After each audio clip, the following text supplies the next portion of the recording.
bukan hanya sekedar larangan yang tidak beralasan. Larangan tercipta karena ada sebab dan akibat, dan bukan main-main. Jika larangan itu sampai dilanggar, bersiaplah untuk menerima akibatnya. Ada larangan adat dalam masyarakat yang bila dilanggar bisa mendatangkan malapetaka. Larangan ini diajarkan secara turun-temurun dan masih mengakar kuat sampai sekarang. Larangan itu biasa disebut pamali, peribahasa dalam bahasa daerah Sunda.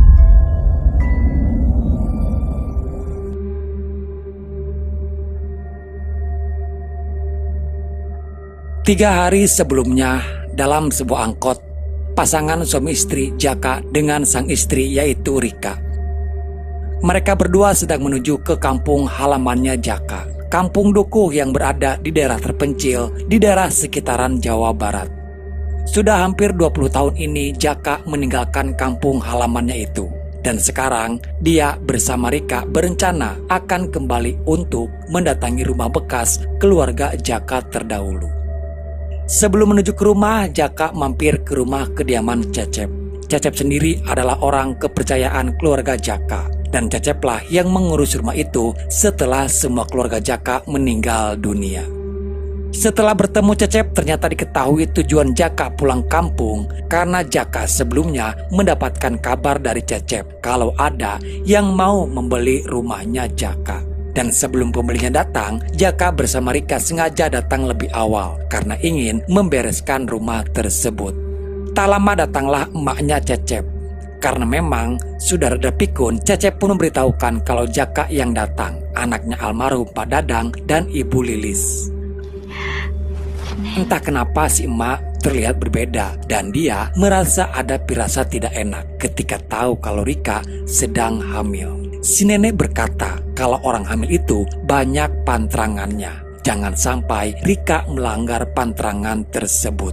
Bahkan si nenek mengulangi mengingatkan meminta Rika untuk selalu berhati-hati. Hati-hatinya, Neng.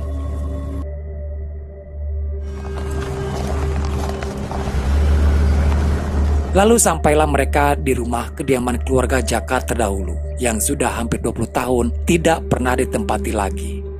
Rumah itu masih terlihat kokoh karena secara berkala Cecep selalu membersihkan rumah tersebut. Di rumah itu auranya memang terasa berbeda ketika Jaka melihat ke sekelilingnya. Sesaat kita diperlihatkan kembali ke zaman terdahulu, di mana semua keluarga Jaka masih utuh. Pada malam itu Nenden kakaknya Jaka terlihat sangat gelisah di dalam kamar. Dan sesekali dia melihat keluar rumah melalui kaca jendela. Diketahui Nenden sedang menanti suami tercintanya yang tak kunjung pulang. Suaminya Nenden bertugas menjadi seorang tentara. Dalam kegelisahannya, Nenden malah memotong kukunya dengan gunting kuku pada saat malam hari. Saat itu Pak Dadang ayahnya yang melihat Nenden sedang menggunting kuku langsung menyuruh Nenden untuk menghentikannya. Jangan gunting kuku malam-malam, Pak Mali. Terdengar memang seperti hal yang sepele guys, ketika ayahnya melarang Nenden menggunting kuku itu. Tapi disinilah awal mula malapetaka terjadi kepada keluarga Pak Dadang. Kembali kepada Jaka bersama Rika. Setelah mengantarkan mereka, Cecep langsung kembali pulang. Dan kini Jaka bersama Rika sedikit demi sedikit mulai membersihkan rumah tersebut. Ketika mereka berada di dalam rumah dan membersihkan perabotan, awalnya semua terlihat normal-normal saja. Hingga sampai pada malam hari tiba, keanehan mulai terjadi. Ketika Rika melihat potongan rambut di kamar mandi. Padahal sangat jelas tadi siang potongan rambut itu sudah dia bersihkan dan dibuang ke dalam tong sampah. Tapi sekarang potongan rambut itu kembali ada di bawah sana. Masih mencoba untuk berpikiran positif dan tidak terlalu memikirkan itu. Tak sengaja salah satu tangan Rika terjepit oleh jendela ketika ia mencoba untuk menutup jendelanya. Untung saja tidak melukai tangannya, hanya mengenai ujung kukunya saja. Melihat kukunya patah, Rika pun berpikiran untuk memotong patahan dari ujung kukunya. Disinilah Rika melanggar pantrangannya, yaitu memotong kuku pada malam hari. Apa yang Rika lakukan sama dengan apa yang Nenden lakukan pada waktu itu. Jaka pun sempat melarangnya, namun Rika tidak percaya apa yang dikatakan oleh Jaka. Semuanya terlihat seperti hal sepele. Jaka dan Nenden lupa apa yang baru saja dia lakukan. Ntar juga dapat yang lebih bagus. Keanehan terjadi kembali ketika Rika terbangun dari tidurnya. Bermaksud ingin ke kamar mandi. Rasa takut mulai menyelimuti Rika.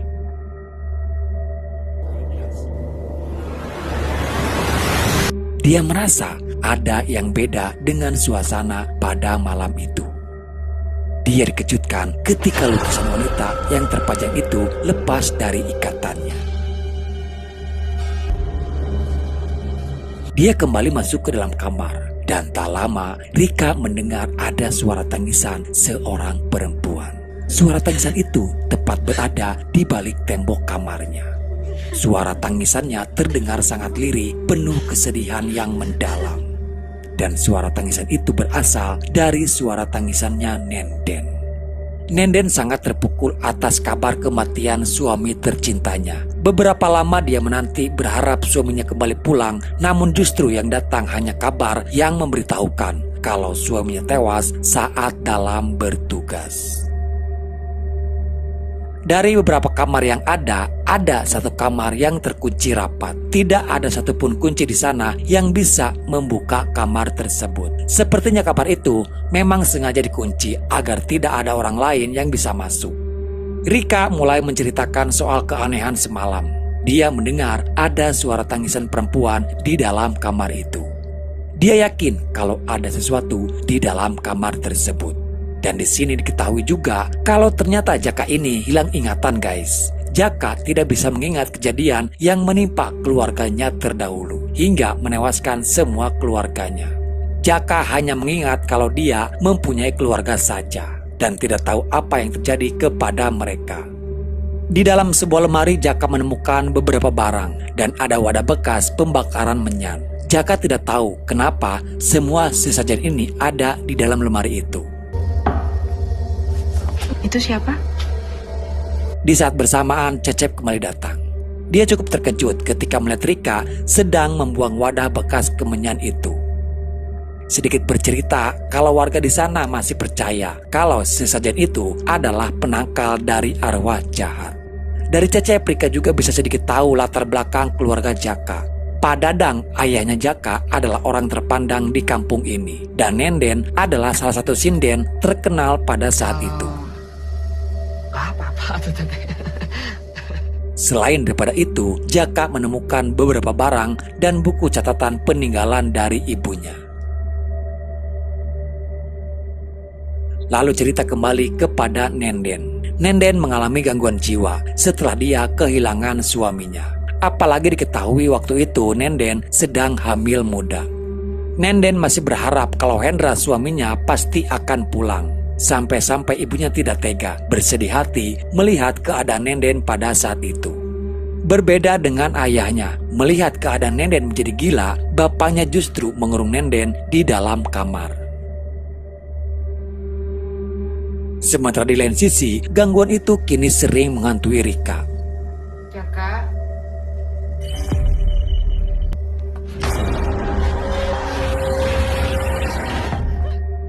Dari buku catatan ibunya menceritakan keadaan Nenden terdahulu, bagaimana Nenden diperlakukan kasar oleh ayahnya. Dari sini Jaka menceritakan kepada Rika, sejak dia berumur 6 tahun, Jaka dibawa oleh neneknya dan harus meninggalkan keluarganya di sini. Bukan tanpa alasan Jaka dipisahkan karena demi untuk kebaikan Jaka sendiri. Hanya itu yang Jaka ingat, dan apa yang sebenarnya terjadi kepada keluarganya itu masih menjadi misteri sampai dengan sekarang. Di keesokan hari, pantrangan demi pantrangan mulai dilanggar oleh Rika. Dia malah memotong rambutnya sendiri. Sekedar informasi guys, entah ini hanya mitos atau fakta, tapi katanya kalau memotong rambut saat sedang hamil, salah satunya orang tersebut akan mendapatkan kesialan. Dan apa yang dilakukan oleh Rika sekarang, itu juga pernah dilakukan oleh Nenden. Tak lama kemudian, beberapa keanehan terjadi ketika Rika melihat ada rambut lain terjatuh.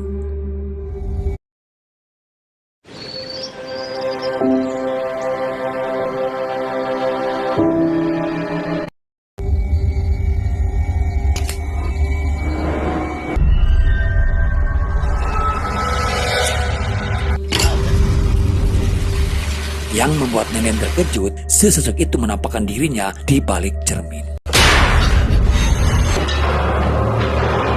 Rika sudah tak tahan untuk tinggal di sini lagi. Dia meminta kepada Jaka untuk segera pergi. Karena apa yang tadi dia lihat itu benar-benar nyata penampakan dari sesosok wanita. Namun Rika harus sedikit bersabar karena tinggal 1 hari lagi pembeli rumahnya akan datang.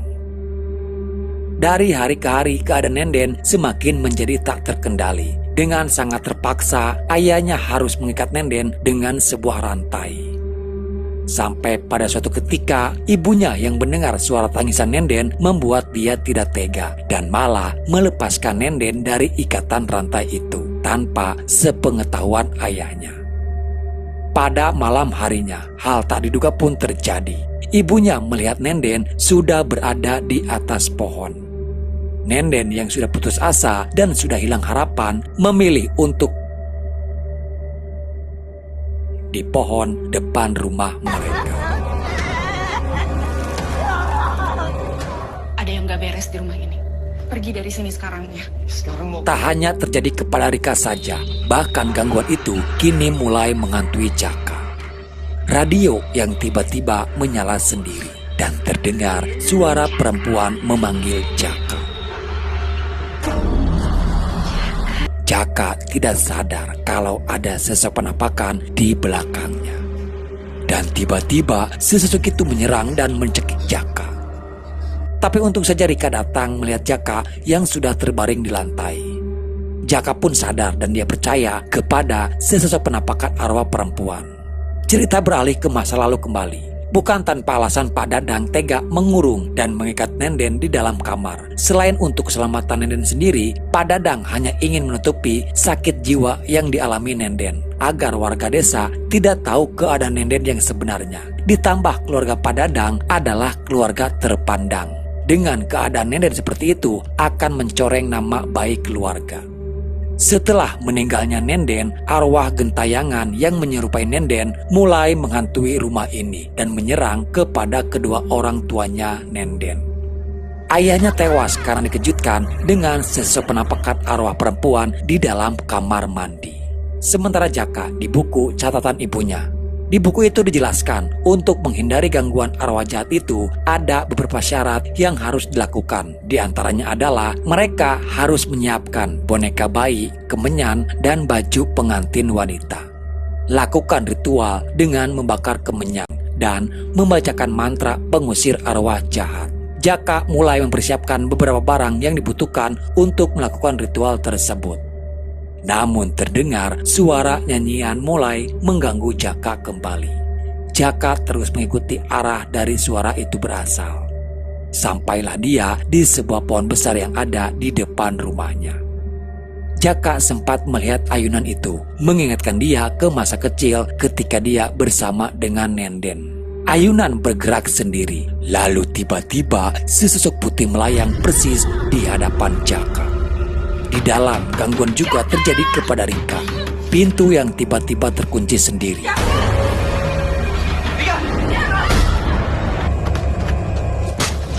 Sialnya Jaka malah terpleset hingga kakinya mengenai potongan dari bambu yang tajam. Sementara arwah jahat Nenden mulai mendekati Rika. Rika terus menggedor pintunya memanggil-manggil Jaka, berharap Jaka bisa cepat datang. Untung saja Jaka berhasil masuk melalui jendela. Pada malam itu mereka dibuat sangat ketakutan. Tidak ada pilihan lain bagi mereka berdua selain harus melakukan ritual pengusiran arwah jahat agar arwah Nenden bisa tenang. Kita harus ngumpulin benda-benda yang ditulis di sini dan bacakan mantranya. Apa yang dilakukan oleh Jaka dan Rika sekarang itu juga pernah dilakukan ibunya terdahulu. Mengumpulkan beberapa barang untuk melakukan ritualnya. Namun ada satu syarat yang hilang, yaitu baju pengantin wanita. baju itu sulit ditemukan dan tidak ada di dalam rumah, walaupun Jaka sudah mencarinya kemana-mana. Itu juga terjadi kepada ibunya. Dalam ritual itu kurang baju pengantin, hingga akhirnya ibunya pun tewas di tangan roh gentayangan itu. Sempat membuat Jaka dan Rika putus asa karena tidak tahu harus mencari kemana lagi baju pengantinnya. Sementara Rika mulai bertingkah aneh. Arwah Nenden mencoba masuk ke dalam jiwa Rika. Rika mulai menjadi berontak dan mencakar tangan Jaka.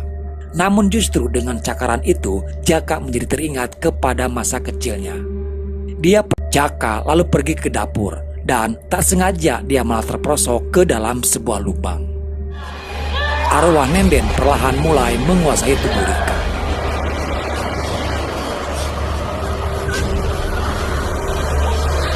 Di dalam lubang, akhirnya Jaka menemukan kotak tersebut, yang dimana di dalam kotak itu berisikan baju pengantin Nenden. Tak lama, Jaka dikejutkan dengan kemunculan Rika yang sudah bertingkah aneh. Rika yang sudah dirasuki mulai menyerang Jaka dengan sebuah kapak. Pergulatan terjadi di dalam lubang itu dan Jaka berhasil menghindari serangan Rika. Melihat Rika sudah jatuh pingsan, tidak membuang waktu lagi. Dia langsung melakukan ritualnya. Beranyingkir, tingkah ke alam caah. Tapi tidak semudah itu untuk melakukan ritual tersebut karena arwah Nenden terus mengganggu Jaka di sana.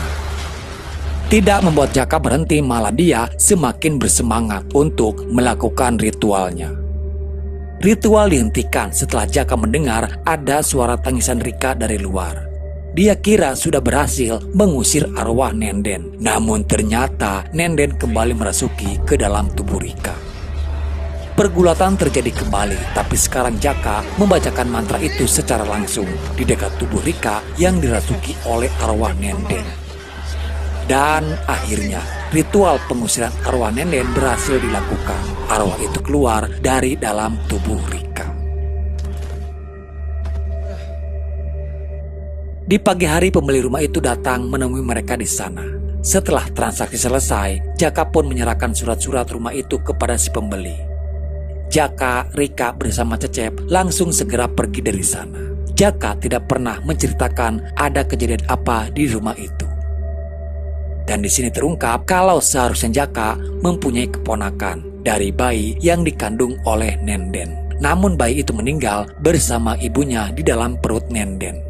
Semua yang terjadi kepada Nenden dan juga Rika berawal mengabaikan pamali atau larangan yang sudah menjadi tradisi leluhur mereka. Di akhir film, sebelum Jaka dan Rika berangkat ke kota, mereka sempat mampir ke rumahnya Cecep dan bertemu dengan emaknya Cecep. Namun pandangan dari si nenek terlihat aneh ketika melihat Rika. Dan ternyata Rika sudah banyak mengeluarkan darah dari kakinya. Oke guys, jadi itulah alur cerita filmnya. Jujur Mimin pribadi suka dengan sinema fotografinya dan sangat terasa horor klasiknya.